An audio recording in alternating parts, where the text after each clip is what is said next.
Good morning. This is my first time to do anything while I'm in Israel because we had a crazy travel. The first day we were delayed for 2 hours on the tarmac in the plane, and then uh, they put us back in and put us back in port and got us out of the plane, and we spent all night trying to get into a hotel and got 2 hours sleep, and then we went back to the airport the next day and flew out of New York City a day late to get here to beautiful Israel. This is the Sea of Galilee. We stayed here in Tiberias, which is on the southwest side corner of the Sea of Galilee.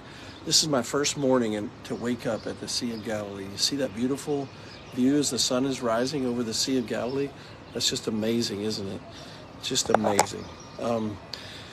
We'll be here one more night. We were here last night. Today we're going to tour around the Sea of Galilee, and just across the lake there is a hillside, a mountainside, where we will sit and talk about how he gave the Sermon on the Mount, Matthew 5, 6, and 7 there. For my short devotion, real quickly, yesterday we went to Mount Carmel, and then we also went to a place called Megiddo, which is a fortress that's ancient, and they've done a lot of digging there, and there's a lot of stone upon stone piled around. And at Megiddo, many big things happened in the Old Testament times. Egypt controlled that place, and it was where all the trade routes came together, and so it was a place of a lot of battles. Josiah, the Old Testament king, died there, but Megiddo's on a hill, and if you faces to when you stand on that hill and you face to the east, you see the Jezreel Valley. It's a roughly 20-mile valley, and it's between two mountain ranges. The mountain range of Megiddo, where Megiddo is on closer to the sea, or the Mediterranean Sea, and the other mountain range is further inland. The other mountain range has Mount Tabor, where Jesus probably did the Mount of Transfiguration. It has a mountain next to it, not very, all these mountains are kind of small. It has Nazareth sitting on the top of that hill mountain. And then further south, it has Gilboa, where Saul in the Old Testament was killed by the Philistines.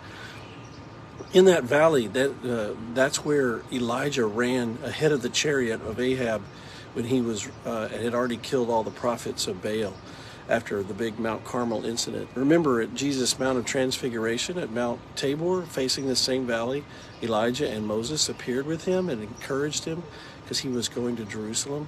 As a little boy, Jesus would have played on that outside of Nazareth on that mountain range and looked over that valley where Elijah had a showdown across the valley at Mount Carmel and had run down through that valley.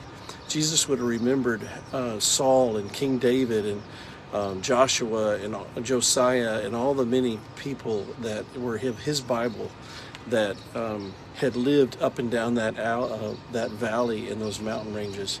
And all of that is straight to my right this way, just about 40 miles.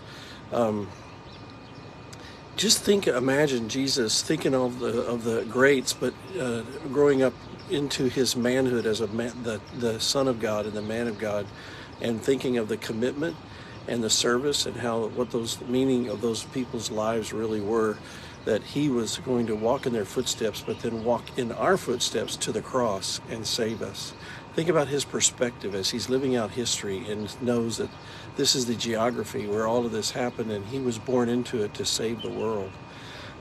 Think about Jesus being around this Sea of Galilee and calling Peter, James, and John and Andrew from their nets on this sea right here and calling them into full-time apostleship and to follow him. Think about the Beatitudes up on the other side of that lake, and him saying that the blessed life is an inner life of relationship with God through his mercy and grace and truth, and not the outer life first. So the blessedness is of being a peacemaker and pure in heart, and it's hungering after righteousness and being poor in spirit and not prideful. Think of his perspective that this was just one place on his planet, and he made all the beautiful places, but this is where it was all lived out. We got to get going because they're pushing us to get on the tour bus. I'll try to do another snapshot video again later today, but if not, it'll be again tomorrow morning. We're 8 hours ahead of you guys. And God bless your day. To read up on Jesus' perspective, you could read about the Beatitudes in Matthew chapter 5. and think about the inner life is the blessed life, not the outer life only. And I'm going to go see Israel. Have a great day.